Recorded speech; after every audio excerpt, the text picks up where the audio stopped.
ಆತ್ಮೀಯರಿಗೆ ಜ್ಯೋತಿಷ್ ಪಥ ಚಾನಲ್ಗೆ ಸ್ವಾಗತ. ನಾನು ನಿಮ್ಮ ಪ್ರೀತಿಯ ಅಜಿತ್ ಕಾರಂತ್.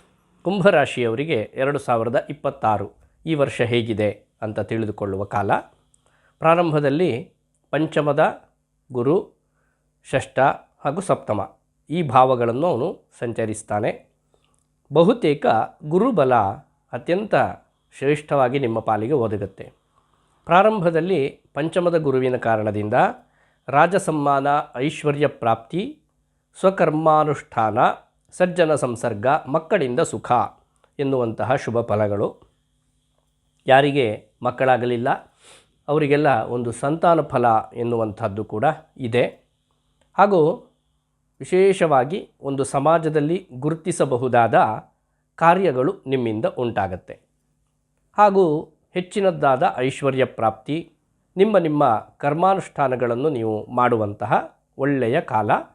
ನಿಮಗೆ ಬಂದೊದಗುವ ಜನರು ಹೇಗಿರ್ತಾರೆ ಅಂದರೆ ಎಲ್ಲರೂ ಸಜ್ಜನರೇ ಆಗಿರ್ತಾರೆ. ಅವರ ಸಹವಾಸದಿಂದ ನೀವು ಅತ್ಯಂತ ಶ್ರೇಯಸ್ಸನ್ನು ಕಾಣುವ ಯೋಗ ಫಲ.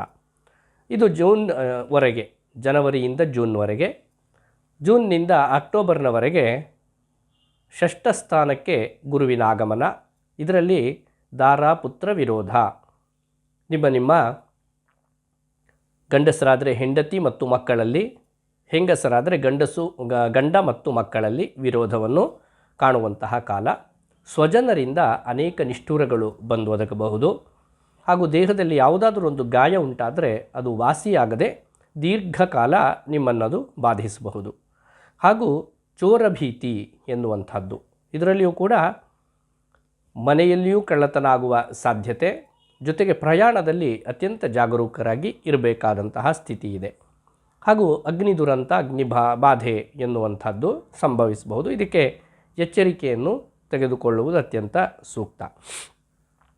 ಇಲ್ಲಿ ನಾನು ಒಂದು ವಿಷಯವನ್ನು ಹೇಳುವುದಕ್ಕೆ ಬಯಸ್ತಾ ಇದ್ದೇನೆ. ಅಗ್ನಿಬಾಧೆ ಅಥವಾ ಅಗ್ನಿ ದುರಂತ ಎನ್ನುವುದಾಗಿ ನಾವಿಲ್ಲಿ ಹೇಳಿದಾಗ ಅನೇಕ ಮಂದಿ ಅದಕ್ಕೆ ಕಾಮೆಂಟನ್ನು ಮಾಡಿದರು. ಹೇಗೆ ಅಂತಂದರೆ, ಇಂಥದ್ದನ್ನು ಹೇಳಿ ಹೆದರಿಸಬಾರ್ದು ಅಂತ.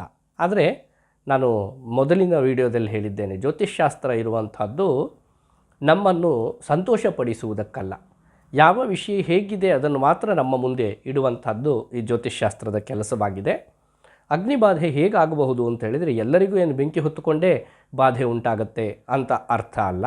ಸಣ್ಣ ಪುಟ್ಟ ವಿಷಯಗಳಲ್ಲಿಯೂ ಕೂಡ, ಈಗ ಉದಾಹರಣೆ, ಸಣ್ಣ ಒಂದು ಕಿಡಿ ಸಾಕಾಗುತ್ತದೆ. ಒಂದು ಒಳ್ಳೆಯ ರೇಷ್ಮೆ ವಸ್ತ್ರ ಅದು ಹಾಳಾಗುವುದಕ್ಕೂ ಅದು ಸಾಕಾಗುತ್ತೆ. ಜೊತೆಗೆ ಈಗಂತೂ ಗ್ಯಾಸ್ ಸಿಲಿಂಡರ್ಗಳು, ಅದನ್ನು ಉರಿಸುವಾಗ ಯಾವುದಾದ್ರೂ ತೊಂದರೆ, ಹಾನಿ ಉಂಟಾಗಿ ಸ್ವಲ್ಪ ಪ್ರಮಾಣದ ಬಾಧೆಗಳು ಉಂಟಾದರೂ ಕೂಡ ಅವೆಲ್ಲವೂ ಕೂಡ ಅಗ್ನಿ ದುರಂತ ಎನ್ನುವುದಾಗಿ ನಾವು ಗುರುತಿಸಬೇಕಾಗತ್ತೆ. ಇದನ್ನು ನಾವು ತಪ್ಪಿಸುವುದಕ್ಕೆ ಸಾಧ್ಯ ಇದೆ. ಏಕೆಂದರೆ ನಮ್ಮ ಕೆಲಸ ಕಾರ್ಯಗಳಲ್ಲಿ ತನ್ಮಯತೆಯನ್ನು ಸಾಧಿಸಿ ಅತ್ಯಂತ ಜಾಗರೂಕತೆಯನ್ನು ವಹಿಸಿದರೆ ಮುಂದಾಗಬಹುದಾದ ಅನಾಹುತಗಳನ್ನು ತಪ್ಪಿಸುವುದಕ್ಕೆ ಸಾಧ್ಯ ಇದೆ ಎನ್ನುವಂತಹ ದೃಷ್ಟಿಯಲ್ಲಿ ಈ ವಿಷಯಗಳನ್ನು ನಾವು ಹೇಳಬೇಕಾಗತ್ತೆ. ಆ ನಂತರದಲ್ಲಿ ಸಪ್ತಮಕ್ಕೆ ಗುರುವಿನ ಆಗಮನ ಅಕ್ಟೋಬರ್ ತಿಂಗಳ ನಂತರ. ಇದರಿಂದ ರಾಜದರ್ಶನ, ಅಭೀಷ್ಟ ಕಾರ್ಯಸಿದ್ಧಿ, ಶಯನ ಸುಖ ಹಾಗೂ ಉತ್ತಮವಾದ ಗುರುಬಲ ಎನ್ನುವಂಥದ್ದಿದೆ. ಕುಂಭರಾಶಿಯವರಿಗೆ 2 ಬಾರಿ ಒಳ್ಳೆಯ ಗುರುಬಲ ಪ್ರಾರಂಭ ಇದೆ, ಅಂದರೆ ಸಿಗ್ತಾ ಇದೆ. ಮೊದಲ 5 ತಿಂಗಳು, ಆನಂತರ ವರ್ಷದ ಕೊನೆಯ 2 ತಿಂಗಳು ಒಳ್ಳೆಯ ಗುರುಬಲ. ದ್ವಿತೀಯದ ಶನಿಯ ಕಾರಣದಿಂದ, ವರ್ಷಪೂರ್ತಿಯಾಗಿ ಶನಿ ದ್ವಿತೀಯದಲ್ಲಿರ್ತಾನೆ. ಇದರ ಕಾರಣದಿಂದ ಮತಿಭ್ರಂಶ, ಮನಃಕ್ಲೇಶ, ಸರ್ವ ಕಾರ್ಯಹಾನಿ ಮತ್ತು ದೇಹಾಲಸ್ಯ, ಮನಸ್ತಾಪ ಎನ್ನುವಂತಹ ಯೋಗಗಳು.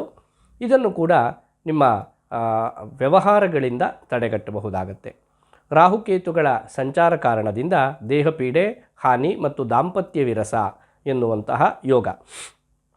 ಶ್ರೀ ಮಹಾಗಣಪತಿಯ ಆರಾಧನೆಯನ್ನು ನಿರಂತರ ಮಾಡುವುದರಿಂದ ಕುಂಭರಾಶಿಯವರು ಶ್ರೇಯಸ್ಸನ್ನು ಪಡೆಯುವುದರಲ್ಲಿ ಯಾವುದೇ ಅನುಮಾನ ಇಲ್ಲ.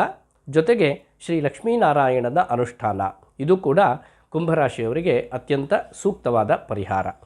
ಈ 2 ಪರಿಹಾರಗಳನ್ನು ಮಾಡುವುದರಿಂದಲೂ, ಗಣಪತಿ ಆರಾಧನೆಯನ್ನು ನಿರಂತರವಾಗಿ ಮಾಡುವುದರಿಂದಲೂ ಕುಂಭರಾಶಿಯವರು 2026ರಲ್ಲಿ ಅತಿಶಯವಾದ ಶುಭ ಫಲವನ್ನು ಪ್ರಾಪ್ತಿ ಮಾಡಿಕೊಳ್ಳುವುದರಲ್ಲಿ ಅನುಮಾನ ಇಲ್ಲ. ಶುಭವಾಗಲಿ. ಧನ್ಯವಾದಗಳು.